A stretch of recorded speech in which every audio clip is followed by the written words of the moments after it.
આજે આપણે super crispy અને ટેસ્ટી એવી ચિકન 65ની રેસીપી બનાવીશું.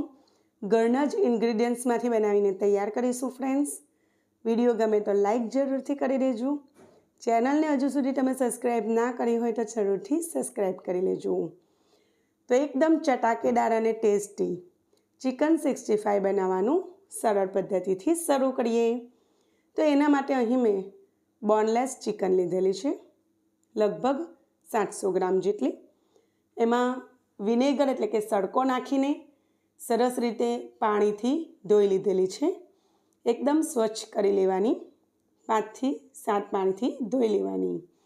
હવે એમાં મેં 1 ફૂલ ચમચી ભરીને આદું અને લસણની પેસ્ટ, સ્વાદ પ્રમાણે મીઠું, કશ્મીરી લાલ મરચું 1 ચમચી, તીખું લાલ મરચું અડધી ચમચીથી પણ થોડુંક ઓછું, ધાણા જીરું પાવડર એડ કરીશું 1 ચમચી અને હળદર પાવડર 1/4 ચમચી જેટલી એડ કરેલી છે. પાવડર મસાલા ઘરના રેગ્યુલર જ છે. હવે એમાં મેં તંદૂરી મસાલાનો યુઝ કર્યો છે. તંદૂરી મસાલો તમારી પાસે ના હોય તો ચિકન દાના મસાલો પણ મળતો હોય છે, એ પણ તમે એડ કરી શકો, અથવા તમે સિમ્પલ ગરમ મસાલો પણ એડ કરી શકો. હવે એમાં મેં થોડો લીંબુનો રસ એડ કર્યો છે અને 2 ચમચી જેટલો એમાં કોર્નફ્લોર એડ કરેલો છે. તેનાથી સારું એવું બાઇન્ડિંગ આવે છે. સુપર ક્રિસ્પી બનાવવા માટે મેં એમાં ચોખાનો લોટ પણ એડ કરેલો છે. તો 1 ચમચી ભરીને મેં ચોખાનો લોટ એડ કર્યો છે અને 1 નાની ચમચી જેટલો મરી પાવડર એડ કરેલો છે. તો મરીને મેં વાટી લીધેલા અને પછી એનો પાવડર એડ કરેલો છે. બધી વસ્તુને એકદમ સરસ રીતે મિક્સ કરી દેવાની, જેથી એક ચિકનના પીસ ઉપર બધો મસાલો, કોર્નફ્લોર વગેરે સરસ રીતે આ રીતે કોટ થઈ જાય.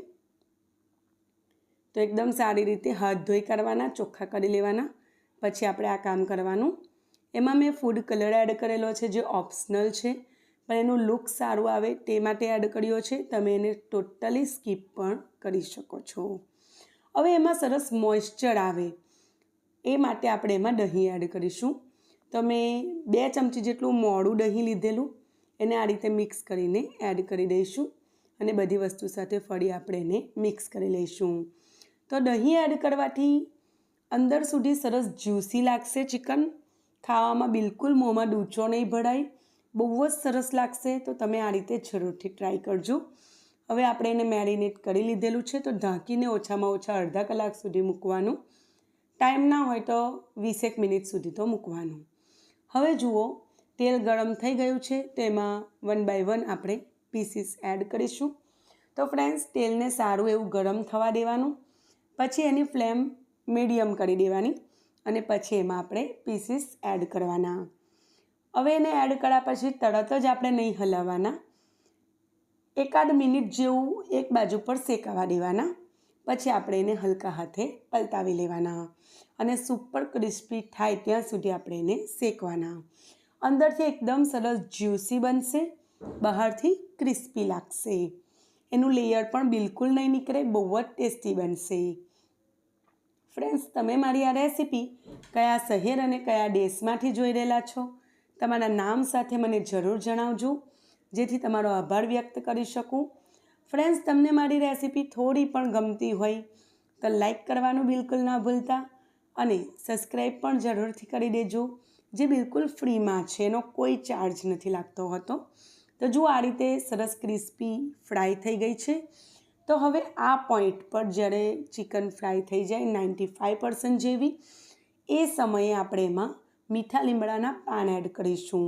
તો ચિકન 65માં મીઠા લીમડાના પાન એડ કરવામાં આવે છે, જેને અમારી સાઈડ કઢી લીમડી પણ કહેવામાં આવે છે. તો તમારી સાઈડ એને કયા નામથી ઓળખે છે તમે મને કમેન્ટ સેક્શનમાં કહેજો. અને લીલા મરચાં આ રીતે વચ્ચેથી ફાળિયા કરીને એડ કર્યા છે. એનું પ્રમાણ તમે વધારે કે ઓછું રાખી શકો છો. હવે મેં એને તેલમાં જ એડ કરી દીધેલું છે. એની સાથે પણ આપણે ચિકનને બીજી 1 મિનિટ જેવું ફ્રાય કરીશું. થોડી ગેસની ફ્લેમ આ સમય થોડી હાઈ કરી દઈશું, મીડિયમ હાઈ. અને પછી સરસ ક્રિસ્પી ફ્રાય થાય એટલે આપણે એને સર્વ કરી લઈશું. તો જુઓ ફ્રેન્ડ્સ, કેટલી સરસ લાગી રહેલી છે. જોતાં જ મોંમાં પાણી આવી જાય એવી ચિકન 65 ઘરે ખૂબ જ સરળતાથી બનાવી શકાય છે. તો ઘરનું એકદમ ચોખ્ખું જ ખાવું જોઈએ, બહારનું શું કામ ખાવું, છે કે નહીં? તો આટલી સરળ પદ્ધતિ હોય, આટલી સરળતાથી આટલી ટેસ્ટી રેસીપી ઘરે જ બની જતી હોય તો તમે બહારથી શું કામ ખાઓ, એને ઘરે જ ટ્રાય કરો અને કેવી લાગે છે રેસીપી મને કમેન્ટ સેક્શનમાં કહેજો. તો જુઓ ફ્રેન્ડ્સ, આ રીતે સરસ મેં એને ફ્રાય કરી લીધેલી છે. હવે આપણે એને ગરમા ગરમ સર્વ કરીશું. તો ફ્રેન્ડ્સ, ઘરમાં કોઈ પણ વસ્તુ આપણે બનાવીએ ને તો થોડું ચોખ્ખાઈનું વધારે ધ્યાન રાખતા હોઈએ આપણે. પછી બધી જ વસ્તુ આપણે આપણા ઘરમાં જે રીતે ખવાતી હોય ને એ રીતે એડ કરીએ.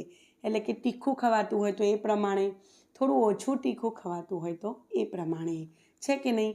તો બહુ જ સરળ રેસીપી છે, તમે જરૂરથી ટ્રાય કરજો. તો આ રીતે જુઓ, મેં બધા પીસીસ કાઢી અને એના ઉપર મીઠા લીમડા અને મરચાંને પણ કાઢી લીધેલા છે. હવે બાકીની બધી ચિકનને પણ આ રીતે હું ફ્રાય કરી લઈશ અને પછી આપણે એને સર્વ કરીશું. તો જુઓ ફ્રેન્ડ્સ, એક બાજુ મારે ફ્રાય થાય છે, બીજી બાજુ હું તમને સર્વ કરતાં બતાવું છું. તો આ રીતે બીજી બધી ચિકનને મેં ફ્રાય કરી લીધેલી છે.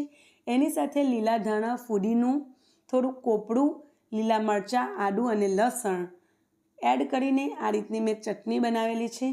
બહુ જ મસ્ત લાગે છે. એમાં થોડું દહીં પણ મેં એડ કરેલું. બહુ જ ટેસ્ટી લાગે છે આ ગ્રીન ચટણી ફ્રેન્ડ્સ.